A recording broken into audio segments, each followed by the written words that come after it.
Boa tarde, que a graça e a paz do nosso Senhor e Salvador Jesus Cristo vivo venha guardar nossa mente, nosso coração nesse tempo que se chama hoje mais um dia de meditação nas Escrituras, na Palavra de Deus, mais um dia de aprendizado, mais um dia na presença do Rei, mais um dia para conhecer o nosso Criador que se revela por meio da sua palavra, amém? Imanilde, minha querida, seja bem-vinda, Deus te abençoa. Deus tem falado tanto comigo sobre conhecê-lo. Sabe, irmãos, todos que vão assistir depois também, muitas das vezes a nossa alma está aflita porque ela precisa de Deus. E a pessoa não consegue entender por que a alma está tão aflita. Por que minha alma está tão aflita? Salmo 42 vai nos dizer: minha alma tem sede do Deus vivo. Boa tarde, irmã, paz do Senhor Jesus. Minha alma tem sede do Deus vivo, de conhecê-lo. Por isso que quando a gente lê a Bíblia e a gente passa tempo na presença, a gente se sente preenchido. Parece que de alguma forma o propósito da nossa vida está sendo cumprido. Então nós precisamos disso. Disso depende a nossa vida, de ler as Escrituras, de meditar nelas, de fazer delas objeto de estudo e meditação diária. E é por isso que nós estamos aqui, amém? Vou falar com o papai. Senhor Jesus, meu Rei, meu Mestre, Abba e Espírito Santo, amigo, tudo é teu, tudo vem de ti, tudo é para ti, sem ti nada podemos fazer. Isso poderia ser só uma live, uma conversa de pessoa para pessoa, mas se o Senhor entrar em cena, o Senhor pode trazer entendimento e revelação íntimos, pessoais. O Senhor pode nos ensinar mais sobre Ti, o Senhor pode nos levar a um lugar de contemplação da Tua beleza. E é isso que eu te peço para essa live. Que não seja só uma junção de conhecimento humano. Que não seja só, Senhor, físico, mas que seja espiritual, profundo e com propósito. Em nome de Jesus. Amém. Boa tarde, Chiquinha, minha querida. Deus te abençoa. Nós estamos aqui hoje, gente, para meditar em 3 capítulos da Bíblia. Temos a leitura bíblica diária, que vai nos permitir terminar toda a leitura da Bíblia, toda a Bíblia em um ano. E nós estamos no livro de Jó. A meditação de hoje são em 3 capítulos, que são o capítulo 34, 35 e 36. Eu ainda tô um pouco gripada, por isso que eu tô falando, parecendo que eu tô cansada, assim, misericórdia. Orem por mim. Boa tarde, Vanilda, minha sogra querida, Deus abençoa. A Belle tá aqui também, Deus te abençoa, viu, querida? Que nessa tarde nós sejamos edificadas pela palavra do Deus vivo. Eu estava falando antes da live, antes de vocês entrarem, como que a nossa alma tem sede de Deus. Às vezes o vazio que a gente sente, a falta de contentamento, a tristeza, é simplesmente a falta do Deus vivo, a falta de conhecê-lo, de estar na presença dele, de aprofundar em quem ele é, no amor dele por nós e de entender o seu propósito. Então nós estamos aqui crendo que nas Escrituras nós vamos encontrar Deus e nós vamos contemplar sua beleza, o seu caráter e o seu infinito amor. Amém? Estamos quase terminando o livro de Jó, ainda vamos ler mais 2 dias, né? Lemos hoje, amanhã e quinta. Sexta-feira vamos começar o livro de Salmos, estou animadíssima, muito animada, muita coisa pra gente falar, né? Muita coisa pra gente ler, muita coisa pra gente aprender. O livro de Jó ainda é uma leitura um pouco densa, nós estamos nos capítulos onde existe aqui um debate entre os amigos de Jó e Jó. E eles estão argumentando o porquê do sofrimento de Jó. Os amigos de Jó têm um entendimento de que Jó está sofrendo por causa do seu próprio pecado. Jó tem o seu argumento de que não, ele não tem nenhum pecado escondido e não confessado. Tudo que ele pôde fazer, ele fez. Ele entende que ele não é completamente justo, mas acha que Deus o abandonou. Acha que Deus não está sendo totalmente justo com ele, uma vez que ele não merecia tamanha dor de perder tudo em um pequeno, né, um curto período ali de tempo. Então, quando os amigos de Jó se calam, Jó faz seu último discurso. Eliú, que não é amigo de Jó, é um dos sábios ali, jovens que estavam vendo a pregação, a discussão ali, ele vai entrar em cena e vai querer falar umas coisas para Jó. Estamos nesse momento. Eu achei muito interessante uma coisa que eu queria muito compartilhar com vocês. Lembra que eu fiquei falando aqui que, embora os amigos de Jó não fossem totalmente corretos em seu pensamento acerca de Jó, julgando Jó, apontando Jó, entendendo que Jó era perverso, que Jó era iníquo, nós entendemos que toda a palavra de Deus é inspirada. Falei muito sobre isso aqui, né, inclusive na live com o Edmundo. Toda a palavra de Deus, ela é inspirada, o que significa que muitas coisas que os amigos de Jó falaram, e Eliú também, elas fazem sentido. Muitas das coisas que os amigos de Jó falam para Jó, de fato, são coerentes.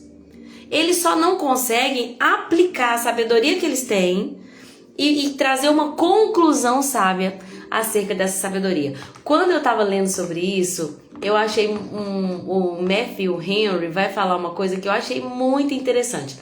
E meio que comprova esse meu argumento que eu trouxe aqui, né? De que a gente não pode desprezar nenhum trecho da escritura. Fala assim, olha, Eliú, no capítulo 34, afirmou que Deus é justo e que Deus, ele não peca. Ao longo do livro de Jó, todos esses homens, Elifaz, Bildade, Zofar e Eliú, eles tinham elementos de verdade em seu discurso. Todos os discursos do amigo de Jó possuíam um elemento ou elementos que eram de fato coesos, que faziam sentido. Principalmente no quesito de quem é Deus. Eles vão falar, olha, Deus não é injusto, Deus é poderoso, Deus que dá o fôlego, tal.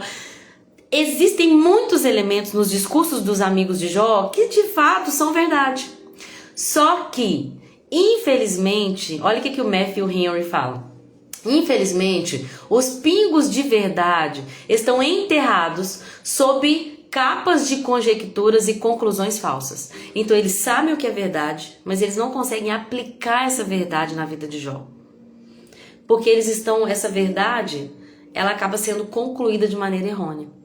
E aí ele fala o seguinte, mesmo que tenhamos uma riqueza de conhecimento bíblico e uma vasta experiência de vida, nós temos que ter certeza de que as nossas conclusões devem ser coerentes com toda a palavra de Deus. Ou seja, eu não posso pegar um texto isolado e aplicar na vida de alguém, ou aplicar na minha vida. Eu não posso falar assim, Deus é assim, porque é assim que eu vejo Deus. Toda a Bíblia deve estar coerente com aquilo que eu estou pregando, senão não é totalmente a verdade. E aí, ele vai falar que eu não posso usar só uma porção das escrituras para definir algo, para concluir sobre algo.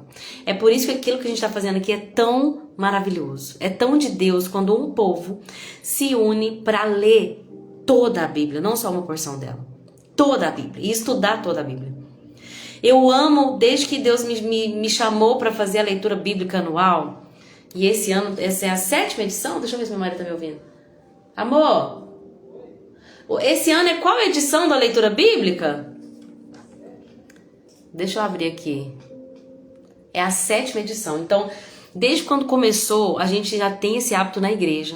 E algumas pessoas estão desde o início lendo a Bíblia toda durante 7 anos. Gente, a nossa mente começa a se expandir sobre o que é a palavra de Deus, o que é a verdade. Quando a gente para de pegar textos isolados da Escritura. Agora eu vou ler só Mateus capítulo 6, porque é ótimo, ajuda na ansiedade. Ótimo. Agora eu vou ler Gênesis e vou ler a história de José, que eu adoro a história de José. Não pode ser assim.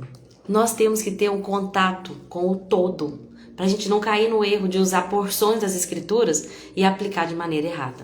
Amém? Boa tarde, Soraya, minha querida. Tudo bem, Sossô? Deus abençoa. Que bom que nós estamos aqui juntos para falar das Escrituras, né?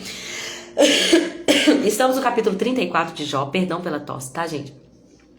E estamos meditando nessa ideia errada de que os amigos de Jó estão concluindo, mas que o que eles falam, gente, é a verdade no quesito de quem é Deus, no quesito da humanidade, da criação.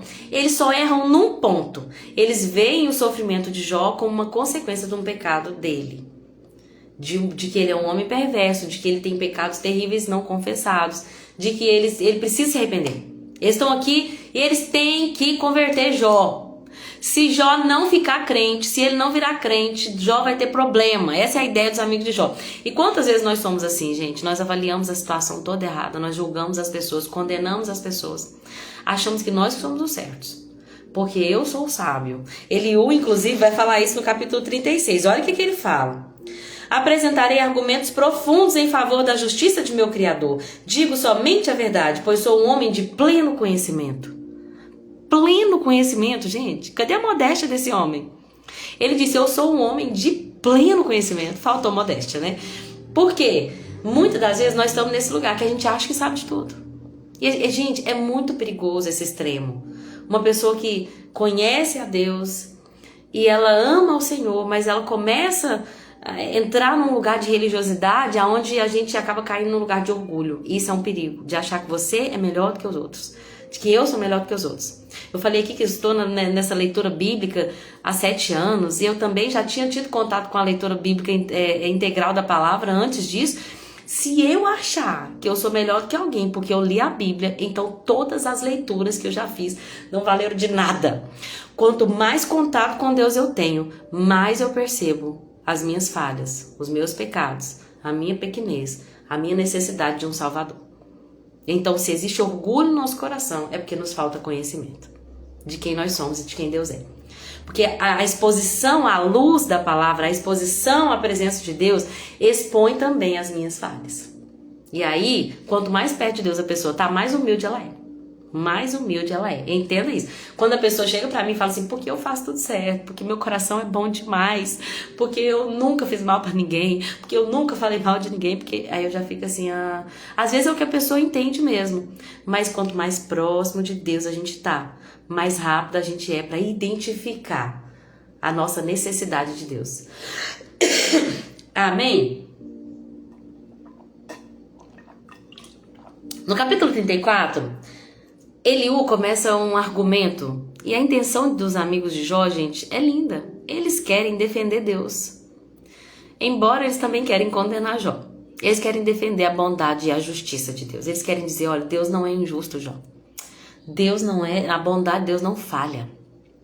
Jó no capítulo 23, ele meio que deu a entender que ele estava sozinho, que ele tentava falar com Deus, mas que Deus era inalcançável para ele. Então Eliú quer provar um argumento de que Deus se importa. Vamos ver isso? No capítulo 34, Eliú vai falar que Deus não erra. O versículo 10 fala assim, ouça-me vocês que têm entendimento. Deus não peca de forma alguma. O Todo-Poderoso não pratica o mal. Ele retribui a cada um de acordo com seus atos. Fato, Deus não peca. A Bíblia diz que Deus não mente. Deus não pode negar a si mesmo. Ele é justo. Ele é fiel.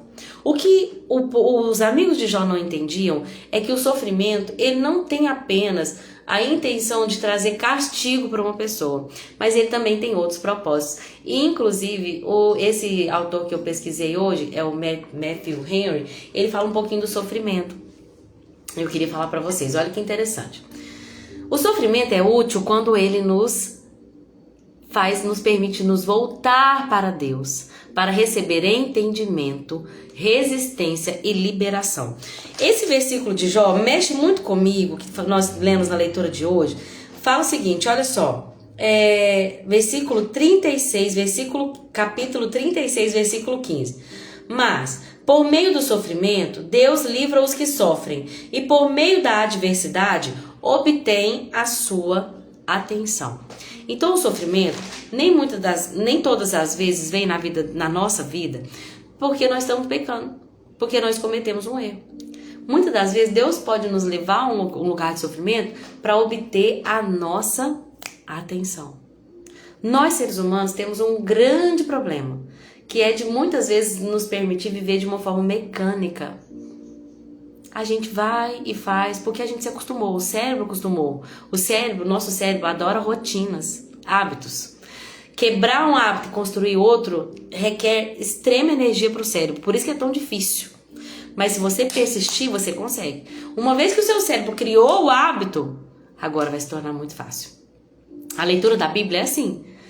No início não é fácil você tirar 15, 20 minutos por dia para ler. Você não tem costume de ler. Você não tem costume de ler a Bíblia. Existe uma carne sua que não quer ler. Existe uma influência maligna que quer te impedir. Então, até que você construa o hábito de ler a Bíblia, onde você tem prazer em separar esses 15, 20 minutos, você vai ter que abrir mão de outras coisas, vai ter que requerer esforço. E às vezes, porque a gente tem essa mania de andar nesse lugar, desse ciclo mecânico e automático, Deus vai nos dar uma chacoalhada para chamar a nossa atenção. Como que Deus chama a nossa atenção? Uma das coisas por meio do qual Ele pode chamar a nossa atenção é nos dando nos levando a esse lugar onde algo nos dói. Esse domingo, na casa da minha mãe, meu cunhado falou uma coisa muito interessante. Ele falou assim, olha, o certo do nosso corpo é que nós não lembremos de nada. Se tem alguma parte do corpo que te faz lembrar que ela existe, tem alguma coisa errada.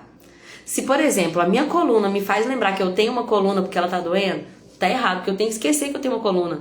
Vocês entendem? Eu tenho que viver como se eu não me lembrasse. Não no sentido de não agradecer, mas no sentido de que ela não me incomoda. E esses dias, né, eu gripada, ontem mesmo deu uma crise de tosse, eu senti uma dor no pulmão. Então, meu pulmão tava me incomodando, eu comecei a ter uma bonitinha, a gente tava lembrando do meu olho. Eu tô assim, gente, eu tô lembrando do meu olho, não devia estar lembrando do meu olho. Então, olha que lindo. Deus, por meio do sofrimento, nos faz refletir, nos faz obter a sua atenção. Sabe? Quando você sai daquele lugar mecânico e começa a pensar, peraí, será que eu tô fazendo o que é certo? Será que eu tô buscando a Deus como eu deveria? Será que eu tô vivendo os dias do primeiro amor? Será que eu tenho cumprido a vontade de Deus? Será que eu estou no centro da vontade de Deus? E às vezes, para nos tirar desse lugar mecânico e automático, Deus vai nos dar uma chacoalhada.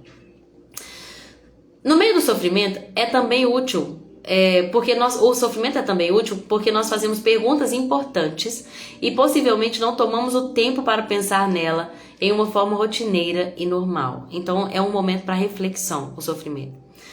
O sofrimento também nos prepara para nos identificar com os que sofrem e consolá-los. Já falei sobre isso. A perda que eu tive de uma gestação, graças a Deus foi bem no início, mas a maneira como Deus me permitiu, me consolou. Hoje eu entendo o propósito da dor, de que é falar para pessoas que estão passando pela mesma situação, olha, Deus me ajudou e Ele vai te ajudar também. Eu sei que quer passar por isso. Eu reconheço a sua dor. Eu conheço a frustração. Eu entendo o que é você fazer uma ultrassom e o médico falar, infelizmente, não há desenvolvimento, o coraçãozinho não tá batendo. Infelizmente, você passou por um aborto espontâneo. Eu me lembro do dia que o médico falou isso comigo. Ele ainda falou assim, olha, não se culpe. Quando ele falou não se culpe, uma culpa invadiu meu ser, como se, então pode ter sido culpa minha, é culpa minha. Aquela sensação de culpa terrível. Comecei a pensar, foi o dia que eu fui na academia, que eu não sabia que estava grávida e corri na esteira daquele jeito. É porque eu não me alimentei direito. É porque... E aí, quando Deus me curou de tudo isso, hoje eu posso virar para uma pessoa e falar, eu sei o que você passou. Eu entendo a dor, eu entendo a frustração, eu entendo a culpa, mas Deus restituiu minha alegria, Deus cuidou de mim no deserto, Deus me deu meu segundo filho, hoje eu tenho minhas alegrias, hoje eu tenho o prazer da minha herança. Então, todo esse sofrimento não é porque, eu pequei porque eu falei isso, porque eu pensei isso. Não, Deus tinha um propósito, e muitas das vezes esse propósito é para nos ensinar empatia, para a gente olhar para o sofrimento do outro com amor, entendendo que nós podemos consolar, nós devemos consolar uns aos outros, amém? Nós também nos abrimos para que outros que estão obedecendo a Deus nos ajude. Gente, tem uma coisa que o sofrimento faz com a gente, é nos tirar do lugar de soberba, de orgulho, onde você resolve tudo sozinho. Sabe aquele lugar que você é independente, você não precisa de ninguém? É eu e Deus e mais ninguém. Não precisa de ninguém. O sofrimento nos leva a um lugar onde a gente precisa das pessoas. E isso é lindo, porque até o nosso Senhor Jesus, quando Ele estava carregando a cruz, Ele precisou de ajuda. Isso é lindo porque as pessoas, ao nos ajudarem, Deus está trabalhando com ambos. Está trabalhando comigo, com o meu orgulho, com a minha capacidade de entendimento de que nós precisamos uns dos outros. E Ele também vai ajudar aquela pessoa que tá demonstrando amor e vai recompensá-la. Isso é muito lindo, gente. O sofrimento abre essa porta, essa janela de oportunidade, onde a gente precisa dos outros, onde as pessoas têm a capacidade de nos ajudar. E aí, nós vamos ter nosso orgulho quebrado para receber ajuda e o outro vai receber de Deus a recompensa pela generosidade. Um dia Deus falou muito forte isso comigo. Nós chegamos na igreja dispostos a abençoar todo mundo. Vamos abençoar, não vamos pedir nada a ninguém. Não vamos pedir nada, ninguém tem que fazer nada. A gente está aqui para servir, para servir, para servir, para servir. Aí um dia, a gente ia fazer um evento e a gente não ia conseguir arcar com tudo, então as pessoas precisavam ajudar. E eu fiquei muito mal, falei, ai Senhor, como é que nós vamos fazer isso? Era um almoço de ação de graça, a gente precisaria arrecadar pelo menos R$10 para conseguir pagar por toda a alimentação. A igreja não tinha recurso para poder pagar o almoço para todo mundo. Então eu fiquei mal, falei com Deus, oh meu Deus, eu tô tão mal, porque cobrar das pessoas para ter um almoço e tal. E aí Deus falou comigo, filha, você tá impedindo as pessoas de serem abençoadas. Porque minha palavra diz o seguinte, o generoso prosperará. Deus não deve nada para ninguém. E se alguém ajuda ao pobre, essa pessoa fica devendo para Deus. Olha isso. Deus fica devendo para essa pessoa, quer dizer. Se alguém ajuda, nós vamos chegar em Provérbios daqui a pouco. Quem ajuda o pobre, empresta para Deus. É isso que a Bíblia diz. Então a pessoa, quando nós tiramos da pessoa a capacidade de abençoar a outra, porque a gente quer abençoar só, até no fundo tem um pouquinho de orgulho, né? Porque a Bíblia diz, é muito melhor dar do que receber. E é mesmo, gente. Como é bom presentear as pessoas. Como é difícil quando a gente está no lado de que precisa. Mas quando a gente está no lado de que precisa e a pessoa nos ajuda, essa pessoa está tendo a capacidade de exercer generosidade. E assim Deus a abençoará. Foi o que Deus falou comigo e eu senti muita paz. Filha, vocês têm servido, vocês têm feito aquilo que é possível. Mas se vocês impedem as pessoas de serem generosas, vocês as impedem também de serem abençoadas. E aquilo Deus falou muito forte no meu coração. Então o sofrimento também tem essa capacidade. Outra coisa que o sofrimento traz, gente, é um aprendizado de um Deus que é digno de confiança. Então o sofrimento, ele sempre vai também aumentar a nossa fé. Porque ele nos coloca nesse lugar de dependência de Deus e das pessoas. Então a gente sai desse lugar de eu sou autossuficiente. Nós não somos autossuficientes, gente. Nós precisamos de Deus. E como precisamos dele? Nós precisamos das pessoas. E como precisamos? Quem somos nós? Hoje Deus derramou sabedoria. E tem tantas pessoas que podem nos ajudar, até mesmo auxílio médico, auxílio psicológico, auxílio de aconselhamento. Deus é suficiente para nós, mas Ele também derramou sua graça de multiforme maneira, a fim de que nós o encontrássemos de maneira diferente também na revelação em cada um daqueles que Ele tem se revelado de maneira diferente. Amém? O sofrimento também nos dá conta de que podemos identificar com o que Cristo sofreu na cruz por nós. Todas as vezes que nós sofremos, nós temos a capacidade de também experimentar da dor que Jesus sofreu, entendendo que uma dor muito pior Ele passou e de que Ele não merecia, e nós ainda somos pecadores, né? A Bíblia diz que aquele que não participar da morte com Cristo também não vai participar da vida com Ele. Então o sofrimento, ele traz à luz à nossa mente, ao nosso espírito, que o nosso Senhor sofreu, sem merecer. Sofrimento tem propósito, gente. Todos os discípulos, a não ser João Batista, pela história, conta-se que todos os discípulos foram martirizados. Todos que andaram com Jesus, eles tinham uma plena confiança numa era que ainda há de vir, onde eles reinarão com Cristo, de que eles eram capazes, e eles foram capazes de abrir mão da sua própria vida e de sofrerem martírio. Quando Pedro, a história conta, isso não está na Bíblia, mas a história conta que quando Pedro foi morrer crucificado, eles iam crucificar ele pede para inverter a cruz, porque ele não era achado digno de morrer da mesma forma que morreu seu Senhor. Então a história conta que ele pediu para inverter, e ele morreu também crucificado. A Bíblia meio que comprova que era assim que Pedro iria morrer, porque Jesus fala com ele. Depois Jesus volta com o corpo transformado, ressuscitado, ele fala com Pedro de braços abertos, né? Dá a entender a maneira que Pedro iria morrer, que seria crucificado. E aí Pedro entrega a sua vida e morre. O sofrimento nos faz lembrar de que o nosso Cristo padeceu por nós. Então, às vezes a gente quer que Deus nos dê tudo do jeito que a gente espera, né? Que a vida seja perfeita. Mas se Deus não poupou nem seu próprio filho, né, gente? Eu sei que o final desse texto é lindo. Deus não poupou nem seu próprio filho. Ele também não nos dará com ele todas as coisas. Nós podemos entender que ainda que nós passemos por sofrimentos, e Jesus disse que nós iríamos passar por angústias, nós encontraremos vitória. Porque em Cristo Jesus nós somos mais do que vencedores. Amém? Fabiane, boa tarde. Tudo bem, amada? Paz do Senhor Jesus. Deixa eu cumprimentar quem entrou e que eu não tinha visto.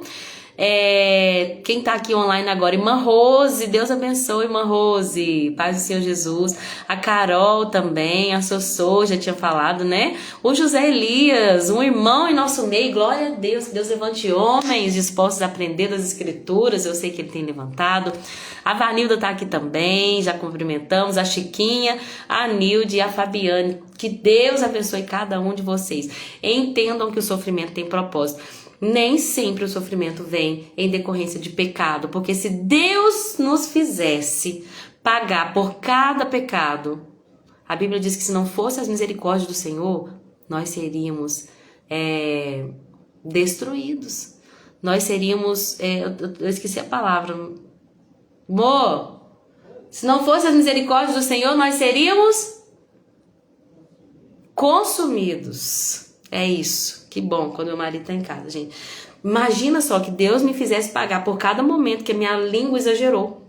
Que eu falei algo que não deveria falar. Que eu julguei alguém. Que eu pensei algo que não deveria pensar. Que eu desejei, que eu cobicei algo que eu não deveria cobiçar. Que eu não busquei ele da maneira como ele é digno de ser buscado. E eu vi o fogo do céu e me consumi. Mas é pela graça de Deus que nós somos salvos. Amém? Então, capítulo 34... o Eliú vai falar sobre isso. Deixa eu só ver aqui se eu acabei de falar, né? Do sofrimento. Último, nós nos sensibilizamos pela quantidade de sofrimento no mundo. Quando nós sofremos, nós saímos desse lugar de onde a gente está só procurando a nossa vida boa, nosso mar de rosa, e nós podemos nos conectar com tantas pessoas no mundo que também estão sofrendo. Então entenda, sofrimento tem propósito. Amém? Aí no capítulo 34, como eu falei, Eliú vai defender Deus, vai falar, Deus não erra. Deus não peca, Deus não faz mal. Olha esse versículo 14. Se Deus retirasse o seu espírito e removesse o seu sopro, toda a vida cessaria e a humanidade voltaria ao pó. Eu penso muito nisso, gente. Todos os dias quando o sol nasce, tem dia que eu me esqueço, mas muitas vezes quando eu vejo que o sol nasceu, eu penso, a misericórdia do Senhor se renovou. Porque, gente, existem estudos que comprovam que se o Sol fosse 1 centímetro mais perto da Terra, nós iríamos aquecer a ponto de sermos destruídos. É a misericórdia de Deus que mantém tudo no lugar. A Bíblia diz que por meio de Jesus todas as coisas subsistem. Olha o que Eliú está falando. Se Deus quiser retirar o fôlego de vida da humanidade, gente, se um meteoro não se desviar da rota, se um grande meteoro não se desviar da rota e bater na Terra, nós seríamos destruídos. Mas Deus mantém todas as coisas em ordem. E é Ele quem nos deu o pó da terra. Amor, tá chovendo? Banhou as roupas pra mim. Obrigada. Glória a Deus. Chovendo, gente, que bênção. Então, se Deus retirar o pó dos nossos pulmões, gente, novamente, o fôlego de nossos pulmões, quem seríamos nós? Isso deve nortear a nossa vida, uma vida de gratidão, amém? Ele fala assim, que para Deus não importa a posição da pessoa, Ele não dá mais atenção aos ricos do que aos pobres, porque todos foram criados por Ele. Todos nós somos criaturas, ontem eu falei sobre isso, porque Eliú fala, né? Todos foram formados do barro. Todos nós estamos no mesmo nível de importância, porque Deus não faz a acepção de pessoas, amém? E aí Eliú, no capítulo 34, vai dar para Jó o que ele deve fazer. Ele vai falar, olha, Jó, versículo 31.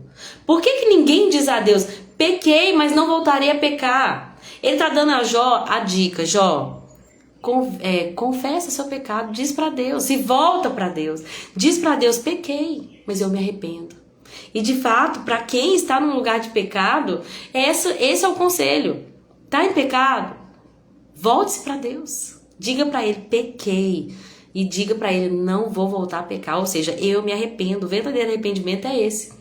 É uma convicção de que você não faria de novo. Não é remorso. Ai, tô tão chateada porque fui descoberta. Descobriram o meu erro. Agora como é que eu vou fazer? Porque é minha reputação, porque vão falar, porque eu vou perder isso. Isso é remorso. Arrependimento é um lugar onde você, com toda a convicção do seu coração, se pudesse fazer de novo, faria diferente. Não esconderia melhor. Faria de um modo mais perfeito, meu erro. Não, o arrependimento é uma mudança de rota. E aí ele diz, ou poderia dizer para Deus, não sei qual foi meu erro, mas mostra-me se fiz o mal e deixarei de fazê-lo de imediato. Eu amo, ai, tomara que chova, Vanilda. Assim, vai esfriar um pouquinho, né, gente? Mas é bom porque, meu Deus, o tempo tá frio e seco. Nós estamos padecendo por doenças respiratórias, bem que vai subir um cheirinho agora, né, de terra molhada, mas que Deus nos dê saúde a nós, os nossos filhos, nossas crianças, em nome de Jesus. Então, eu amo quando o salmista fala assim, Senhor, me perdoa os meus pecados, até os que me são ocultos. Porque tem coisa que a gente erra e a gente nem sabe. Tem coisa que a gente erra e a gente pensa que tá fazendo o que é certo. Então, esse lugar de dependência de Deus, de humilhação diante dele, de falar, Senhor, me mostra se eu tô fazendo alguma coisa errada. Me mostra se esse meu pensamento tá errado. Eu tenho certeza, gente, tenho certeza que muitas coisas que eu penso hoje, no futuro eu vou dizer, penso diferente. Porque eu vejo muitos homens de Deus que vão, sabe, retratar e falou, gente, eu falava antes que eu pensava assim, mas hoje eu já entendo assim. Então eu tenho certeza que coisas que eu falei na live durante esse ano, conforme eu for conhecendo mais de Deus, a revelação vai mudar, o entendimento vai mudar. Por isso a gente tem que ter muita humildade para falar, Senhor, se eu tô falando uma coisa errada, só me mostra, só me perdoa. A gente tem que ser muito sincero. O arrependimento é libertador, é verdade. É libertador. Essa é a mensagem do Evangelho. Né, irmã Rose? Arrependei-vos. Antes mesmo de pregar, creiam. Jesus e João Batista pregavam, arrependei-vos. E o orgulho nos tira desse lugar. A gente vê o erro do outro, mas não consegue ver o próprio erro. Glória a Deus, porque o Espírito Santo nos revela, né, aonde nós temos que nos arrepender e nos leva, porque só Ele pode convencer o homem do pecado. Eu aprendi isso, por mais que a gente queira falar com as pessoas, olha, sim, tá errado, você tá fazendo isso errado, você não tá dando prioridade para Deus, você tá no caminho errado, Deus me ensinou, a gente tem que falar, porque uma hora o Espírito Santo vai dar o crescimento, mas se o Espírito Santo não convencer alguém do erro, nós, seres humanos, nunca vamos conseguir convencer. Por isso que cabe a nós a intercessão. Cabe a nós, sim, falar na hora certa, da maneira certa, disciplinar com amor, mas esperar o tempo de Deus para que a pessoa compreenda o erro e se arrependa.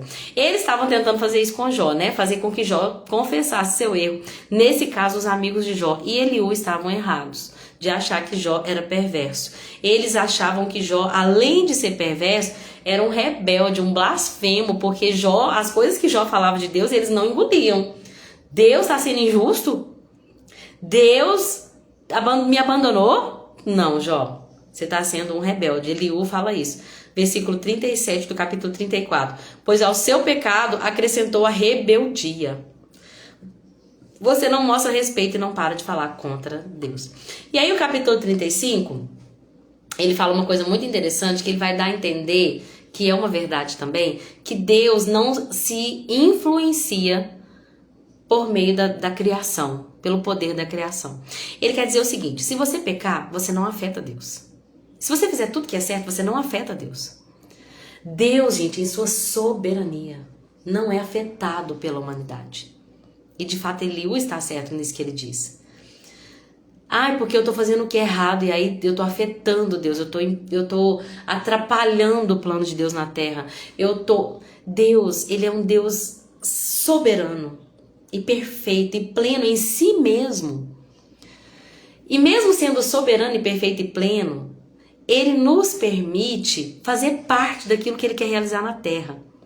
É como eu, que por mais que saiba fazer alguma coisa, peço a Cecília para fazer, porque eu quero envolvê-la nas coisas da casa, eu quero ensiná-la a responsabilidade, eu quero envolvê-la nos negócios da família, no sentido daquilo que é necessário para toda a casa.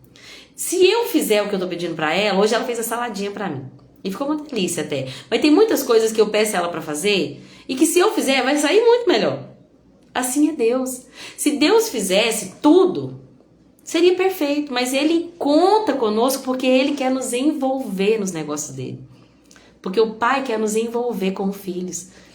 Então, mas a minha atitude não afeta a soberania, o poder de Deus, a supremacia de Deus. Se eu pecar, o capítulo 35, verso 6, se você pecar, em que isso afeta a Deus? Mesmo que peque repetidamente, que efeito terá sobre ele? E se você for justo, isso será um grande presente para ele? Né? Nós não temos essa capacidade de influenciar a eternidade. O pecado que nós cometemos vai afetar a nós mesmos, só a nós mesmos. Ontem eu falei sobre isso, né? Como que quando eu cheguei no secreto, veio aquela sensação, gente, não é Deus que precisa que eu ore. Deus não precisa que eu ore. Eu preciso orar. A minha alma necessita dele, desse tempo com ele, da palavra dele. Às vezes a gente fica com as pessoas assim, vamos pra igreja, vamos fazer uma conferência, vamos fazer isso, vamos. Não porque a gente precisa, não porque Deus precisa, mas entendendo a necessidade de que a humanidade precisa de Deus. Né? Gente, que chuvinha boa, louvado seja Deus Pai, eterno, Criador dos céus e da terra. Inclusive, olha aqui no capítulo 36, aleluia. Você deve sim dar glória a Deus por suas obras poderosas e entoar cânticos de louvor. Versículo 24, capítulo 36. Olha o 25. Todos viram as suas obras, ainda que apenas de longe. Deus é tão grande que não podemos compreender. Não há como calcular os anos de sua existência. Ele faz a água subir como vapor e depois destila em chuva. As nuvens derramam a chuva e a humanidade toda se beneficia. Glória a Deus, glória a Deus. Nós precisamos da chuva, Senhor. Toda a humanidade se beneficia com o derramar das nuvens. Quem pode entender a extensão das nuvens e o trovão que ressoa do céu? Como seria bom escutar um trovão agora, Senhor? Deus espalha relâmpagos em volta de si e cobre as profundezas do mar. Com esses atos poderosos, governa os povos e lhes dá comida com fartura. Louvado seja Deus. Louvado seja Deus. É Ele quem dá a chuva e beneficia toda a humanidade. Obrigada, papai. E aí, para poder terminar, uma coisa que Jó falou que é errado. O que você está fazendo aqui, Jó? Uma coisa que Jó falou que é errado é que ele entendia que Deus não se importava com ele, que Deus o havia abandonado. E Eliú quer falar, como que você pode dizer isso? A gente não pode afetar Deus, mas você não deve afirmar, versículo 13 do 35, você não deve afirmar que Deus... que Deus não te ouve. Você não pode afirmar que o Todo-Poderoso não se importa. Eliú está certo em dizer isso. Jó, por mais que no capítulo 23 você disse que Deus não se importa, deixa eu te dizer, Jó, Deus se importa sim. Tá chovendo, glória a Deus. Tá chovendo aí também, Vanilda? Glória a Deus, lá em Tavares. Que bom, gente, cheirinho de terra molhada, glória a Deus. Então, você não deve dizer que Deus não se importa. Jó, você diz que não vê Deus, mas espere e Ele lhe fará justiça. Espere, você não está vendo agora, o sofrimento não te permitiu ver, mas espere e você verá que Deus vai fazer justiça. Amém? No versículo 10 ele fala uma coisa que até um dos comentários vai falar que é um dos versículos mais bonitos de Jó, que fala assim, ó: no entanto, as pessoas não perguntam onde está Deus, meu Criador, aquele que me dá canções durante a noite. O que ele está dizendo? Que mesmo durante a escuridão, mesmo quando eu não o vejo, eu posso entoar cânticos de louvor. Essa é a nossa esperança. A nossa esperança, mesmo em dias difíceis, mesmo em dias de trevas, nós podemos ter esperança. A esperança de que Deus nos vê. Eu acabei de me lembrar aqui que ontem eu não falei oi para Dona Leni, que vê minhas lives todos os dias. Dona Leni, que Deus abençoe a senhora. Mamãe, te amo. Obrigada, viu, por tudo, por ser esse canal. Né, tá mostrando essas lives para Dona Leni todos os dias. A Dona Leni mesmo que teve uma perda, né, que perdeu o marido há pouco tempo, mesmo em meio à noite nós podemos entoar cânticos de louvor, porque Ele é a nossa esperança, Deus é a nossa esperança. A Vanilda também que tá aqui, passou por tempos difíceis e mesmo durante a noite tinha a esperança de que Deus iria trabalhar, e Deus trabalhou, né, Vanilda? E Ele há de cumprir, Ele há de finalizar essa boa obra que Ele começou em nós, em nome de Jesus. Então, mesmo durante a noite, Ele nos dá canções de louvor. Amém? Para poder terminar, eu olhando as horas, Ele vai falar no início do capítulo 36, que Deus é poderoso e que Ele não despreza ninguém, que Ele é grande em força e em entendimento. E acabou que eu já falei sobre isso, né? Que eu falei que Deus chama a atenção das pessoas através do sofrimento. Presta atenção nesse versículo. Deus chama a atenção das pessoas através do sofrimento. Inclusive, eu falei um pouquinho sobre esse versículo uma vez quando eu fui visitar uma pessoa acamada, estava até internado no hospital. E Deus me lembrou desse versículo. E eu falei, olha, esse sofrimento, ele tem propósito. Deus está chamando a sua atenção. Então, ouça a voz do Todo-Poderoso te chamando, né? E é isso, gente, que eu queria falar na live de hoje. Acho que eu falei algumas coisas pertinentes do capítulo 34, 35 e 36. Amanhã nós vamos começar o desafio de Deus para Jó. Deus, enfim, responde Jó. Lembra que lá no capítulo 23, Jó falou, se eu tão pudesse encontrá-lo, se ele pudesse tão somente responder minhas perguntas, se eu pudesse simplesmente expor para ele as minhas provas, né, o meu argumento, então ele me responderia. E agora nós vamos ver que Deus responde Jó. Deixa eu fazer um pedido para vocês. Se você sabe que tem alguém sofrendo e que essa live pode de fato ajudar a vida de alguém, que pode ser edificante, compartilhe com essa pessoa. O sofrimento tem propósito. Então eu espero que tenha sido edificante para vocês. Foi edificante para mim essa leitura. Obrigada a todos que ficaram até o final. Uma honra para mim. A Sossô, a Rose, a Carol, a Grazi, o José Elisa, a Vanilda, a Chiquinha, Nilde. Deus abençoe cada um de vocês. E entendam que tudo que Deus faz tem propósito. Ele é bom em tudo que Ele faz. Ele é gracioso. Ele nos dá a chuva. Ele nos dá o fôlego de vida. Ele nos dá o sol que se renova a cada manhã, que nos ilumina e nos aquece. E Ele é o nosso provedor. Amém? Que Deus abençoe cada um de vocês, gente. E até amanhã, se assim Jesus permitir. Amém? Com Deus e até a próxima.